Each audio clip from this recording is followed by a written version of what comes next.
पुण्यातील ऐतिहासिक येरवडा जेल सहित राज्यातील काही तुरुंग आता पर्यटकांसाठी खुली होण्याची शक्यता आहे। जगभरात सेल टुरिझमची संकल्पना मोठ्या प्रमाणावर रूढ होत चालली आहे आणि त्याचेच पडसाद महाराष्ट्रातही पाहायला मिळण्याची शक्यता आहे। अक्षय भाटकर आपल्याबरोबर आहे। अक्षय, काय ही नेमकी योजना आहे आणि कोणकोणते जेल यामध्ये पाहण्यासाठी खुले होऊ शकतात?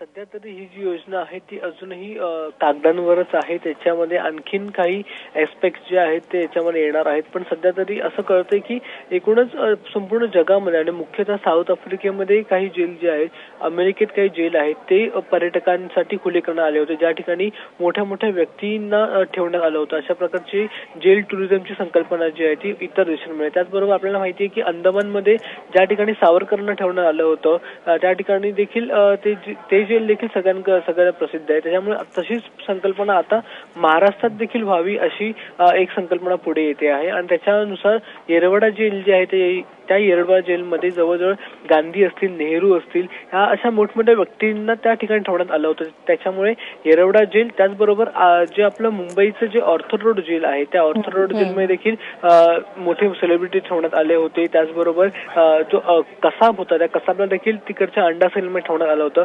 तर कदाचित लोकांना या सगळ्या गोष्टी आकर्षित करतील अशा प्रकारची एक संकल्पना आहे पोलीस जे आपले महासंचालक आहेत त्यांच्या मनामध्ये, आणि एकूणच पोलीस सध्या या संपूर्ण योजनेवर काम करतात। अजून तरी तुर्तास जरी ही संकल्पना कागदावर असली तरी देखील याच्यामध्ये सगळ्यात मोठा ऍस्पेक्ट जो आहे तो सिक्युरिटीचा आहे। त्याच्यामुळे सिक्युरिटीची संपूर्ण तजवीज घेऊनच पुढे ही संकल्पना पुढे जाईल, तोपर्यंत जाणार नाही। त्याच्यामुळे सध्या तरी याच्यावर काम सुरू आहे, पण नक्कीच कदाचित येणाऱ्या काळामध्ये आपल्याला जेल टुरिझम देखील अनुभवता येईल आणि याच्यामध्ये महाराष्ट्रात जितके 30 जेल आहेत त्यापैकी काही मोजके जे जेल आहेत ते सामान्यांसाठी खुले करण्यात येतील आणि जेलमध्ये जे काही कैदी आहेत त्या कैद्यांनी बनवलेली काही ज्या वस्तू आहेत त्या देखील त्या ठिकाणी प्रदर्शनात ठेवण्यात येतील, जेणेकरून त्यांची विक्री होईल आणि कैद्यांना देखील काही त्यामधून हातभार मिळेल। अशा प्रकारची एकूण ही संकल्पना आहे, येणाऱ्या काळामध्ये कदाचित महाराष्ट्रामध्ये सुरू होईल।